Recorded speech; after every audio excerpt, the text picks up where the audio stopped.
안녕하세요. 7월 1일 목요일 야고보서 1장 1절로 11절 말씀, 시험을 기쁘게 여기라입니다.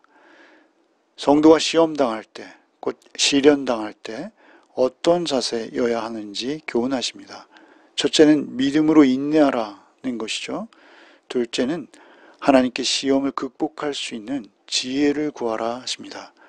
셋째는 가난한 자는 당당하고 부한 자는 겸손하라고 하십니다. 먼저 인사말에 해당하는 1절을 읽겠습니다. 1절입니다. 하나님과 주 예수 그리스도의 종 야고보는 흩어져 있는 12지파에게 문안하노라. 야고보서의 저자는 학자들이 예수 그리스도의 동생 야고보라고 동의하고 있습니다. 복음서에서 우리가 확인되듯이 예수님의 동생들은 예수님을 정확히 알지도 또 인정하지도 못했습니다. 그러나 야고보는 예수님의 부활하심을 직접 목격하고 경험하게 됩니다. 그리고 나서 예수의 신성을 목격한 자로서 예수는 자신의 형이 아니라 하나님의 아들 되신다라는 것을 고백하게 되는 것이죠. 그 이전과 그 이후의 삶은 완전히 달라지는 것이죠. 순교에 이르기까지 야고보께서는 오직 예수 그리스도를 섬기는 종으로 살게 되는 것입니다. 예수 그리스도를 어떤 분으로 알고 있는가가 우리의 인생입니다. 우리는 예수 그리스도를 인정하는 만큼, 또 예수 그리스도와 교제하는 깊이만큼, 그리고 그 넓이만큼 우리의 인생도 깊어지고 넓어질 수 있습니다. 아는 만큼, 예수 그리스도를 아는 만큼 우리는 살아낼 수 있는 것이죠. 야고보는 자신을 예수 그리스도의 종으로 소개하고 있습니다. 예수께서는 자신의 주인이시요 왕 되신다라는 것을 삶으로 증거해 낸 것이죠. 그 예수 안에서 형제된 디아스포라, 흩어진 유대인들을 향해서 편지를 쓰고 있는 것이죠. 2절부터 4절까지를 읽겠습니다. 내 형제들아, 너희가 여러 가지 시험을 당하거든 온전히 기쁘게 여기라. 이는 너희 믿음의 시련이 인내를 만들어내는 줄 너희가 알미라. 인내를 온전히 이루라. 이는 너희로 온전하고 구비하여 조금도 부족함이 없게 하려 함이라. 시험을 당하거든 온전히 기쁘게 여기라 하십니다. 시험 자체를 기뻐하라고 하시는 것이죠. 그 시험이 나를 새롭게 빚어갈 것이기에 그렇다는 것입니다. 더 구체적으로 3절에서 믿음의 시련이 너희의 성품에 인내를 만들어낸다라고 하십니다. 전에 없던 인내를 새롭게 너희 안에 만드신다고 하시는 것입니다. 야곱은 외삼촌의 집에서 양을 돌보는 일로 20년을 인내했습니다. 요셉 역시 보디발의 집에서 또한 감옥에서 13년을 인내했습니다. 모세는 미디안 광야에서 40년간 장인의 양을 돌보며 인내했죠.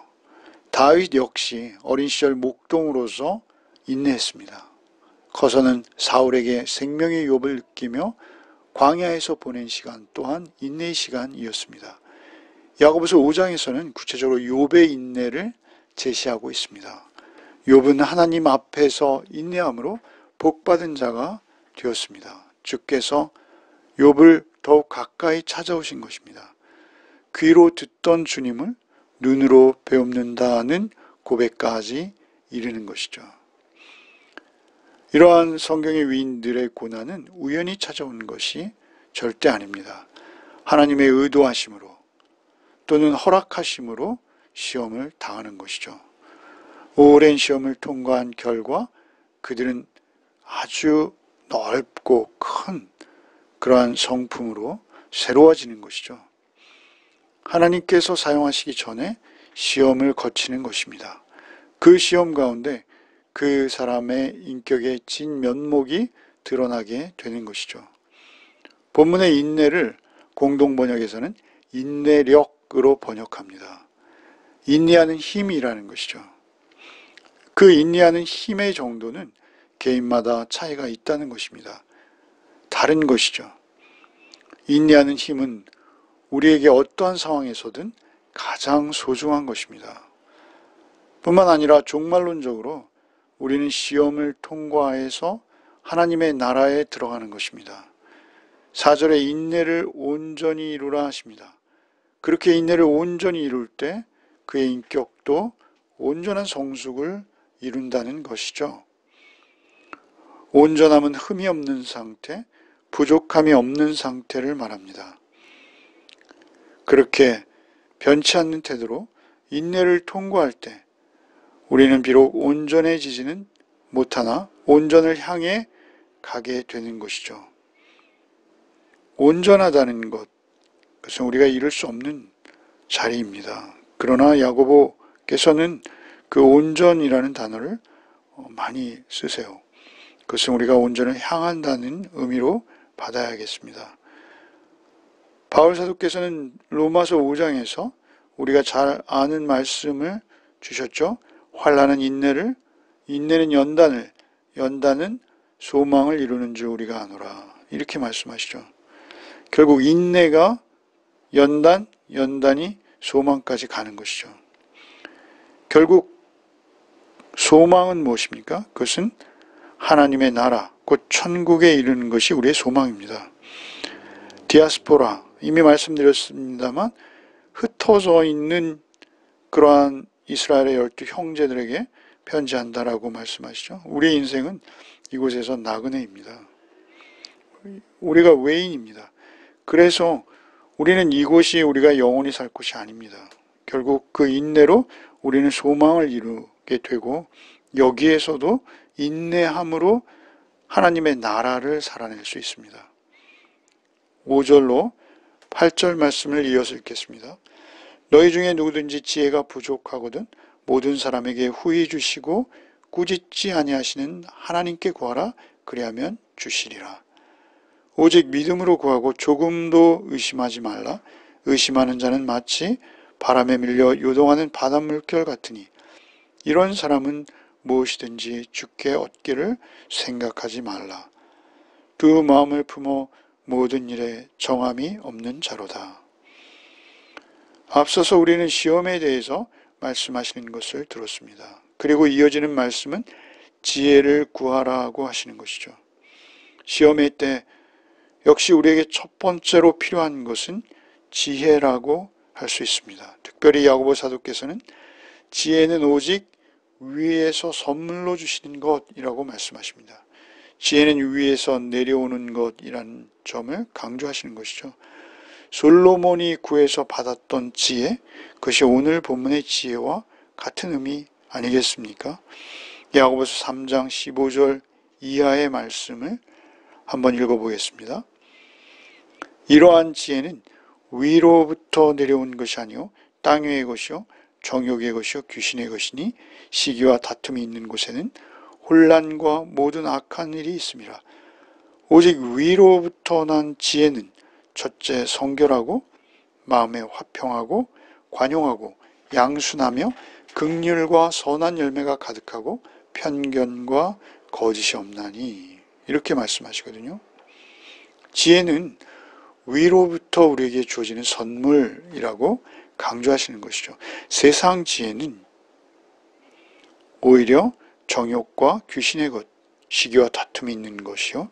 하늘로부터 위에서 난 지혜는 성결하고 화평하고 관용하고 양선과 긍휼과 선한 열매가 가득하고 편견과 거짓이 없는 우리의 인격과 우리 성품에서 그 지혜가 여실히 발현되어지는, 드러나는 것이죠. 우리의 인격의 변화인 것입니다. 그 지혜로 말미암은 인격의 변화인 것이죠. 선물이라고 하십니다. 잠언에서 우리 지혜를 살펴보았죠. 지혜는 우리에게서 난 것이 아니다 라고 거기서도 내내 강조했습니다. 인내 역시 우리의 힘으로 이루어지는 것 아니기에 지혜의 도움을 받아야 하는 것이죠. 결국 지혜의 실체는 예수 그리스도이십니다. 우리 안에 보혜사 성령으로 거하시는 것입니다. 그런 지혜를 하늘로부터 후히 주시고 꾸짖지 아니하시는 하나님이시라고 강조하시며 구하라. 그러면 주실 것이라고 말씀하십니다. 우리 기도해서 하늘로부터 받아야 되는 것이죠. 솔로몬이 기도했듯이. 우리가 잠언에서 살핀 바는 오히려 지혜로 임하신 그분은 우리 안에 거하시고자 거리에서, 시장에서, 큰 길가에서 우리를 부르고 계신 것이죠. 어디서든지 구하기만 하면 즉시 찾아오시고 응답하시기로 약속하신 것입니다. 그렇게 확신으로 기도하라고 당부하시는 것이죠. 믿음으로 구하고 의심하지 말 것이며 두 마음을 품는 기도는 안정되지 못한 기도라고 충고하십니다. 두 마음은 정확히 알 수 없습니다. 그러나 세상에도 마음을 두고 하나님께도 마음을 두는 것이라고 보여집니다. 만몬에 속한 세상과 공의와 사랑으로 살아가는 하나님의 나라, 너무나 다른 세계이죠. 그렇게 경고하시는 것이 아닐까 여겨집니다. 우리가 하나님의 나라에 속해서 한 마음으로 기도해야 한다는 것이죠.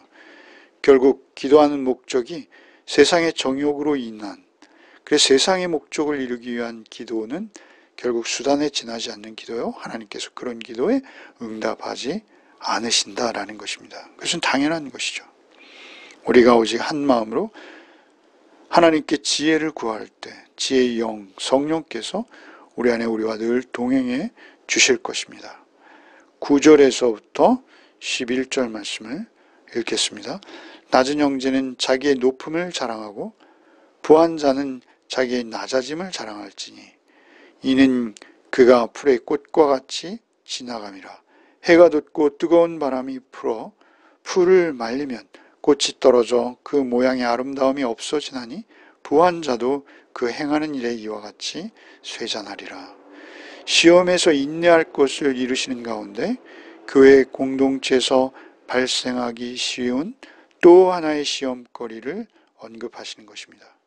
낮은 형제는 가난한 형제를 말하는 것입니다. 10절에 부한 자와 대조를 이루기에 낮다라는 것이 가난하다라는 의미가 되는 것이죠. 물질적으로 가난한 자는 높음을 자랑하라 하십니다. 여기 높음은 지금은 비록 시험당하고 있으나 예수께서 내 안에 거하심으로 영적 신분은 이미 하나님의 자녀가 되어 높아졌다라는 의미가 되는 것입니다. 물질적으로 가난한 자리에 있지만 그리스도를 위해 시험을 당하고 인내함으로 보다 더 영예로운 지위를 얻었음을 자랑하라고 권장하시는 것입니다. 바울 사도께서는 이런 신분의 변화를 에베소서 2장 6절 이하에 언급하셨습니다. 에베소 2장 6절 7절 읽겠습니다. 또 함께 일으키사 그리스도 예수 안에서 함께 하늘에 앉히시니 이는 그리스도 예수 안에서 우리에게 자비하심으로써 그 은혜의 지극히 풍성함을 오는 여러 세대에 나타내려 하심이라. 이미 우리는 그리스도 예수 안에서 함께 하늘에 앉힌 바 된 것이죠. 과거 완료입니다. 반면에 부유한 자는 낮아짐을 자랑하라고 하십니다. 자신의 소유가 많음으로 영적인 교만까지 가질 수 있다는 것입니다. 부유함으로 주변에 좋은 인상을 끼칠 수 있죠. 그리고 높은 대우를 받을 수 있습니다. 그러나 그것이 자신이 정말 높은 게 아닌 것이죠. 그런 환경으로 인해서 영적으로 교만해질 수 있다라는 것입니다. 그것이 인간입니다. 그러나 부유함이 자신이 죄인이라는 것까지 변화시켜줄 수 있는 능력이 없습니다. 뿐만 아니라 부유함은 일시적이라는 것입니다. 풀의 꽃이 잠시 피듯이 부유함이 영원하지 않다, 잠시 잠깐이다 라고 말씀하시는 것이죠. 해가 뜨고 뜨거운 바람이 불면 꽃이 떨어지듯 부유함도 곧 소멸될 것이기에 스스로 낮아지리라 하시는 것입니다. 오히려 낮아짐을 자랑하라고 하시는 것이죠. 기도하겠습니다. 야고보서의 말씀으로 또 새로운 묵상, 또 새로운 하루를 열게 하시니 감사드립니다. 작고 사소한 시험이 찾아오는 것조차 참지 못하고 힘들어하는 저의 모습이 있습니다. 주님 긍휼히 여겨 주옵소서. 인내할 수 있는 힘, 인내력을 주옵소서. 주께서 지혜로 충만하게 임하여 주셔서 인내하게 하여 주옵소서. 오늘도 오직 지혜 되신 주님과 동행하는 하루가 되게 하여 주옵소서. 예수 그리스도의 이름으로 기도드리옵나이다.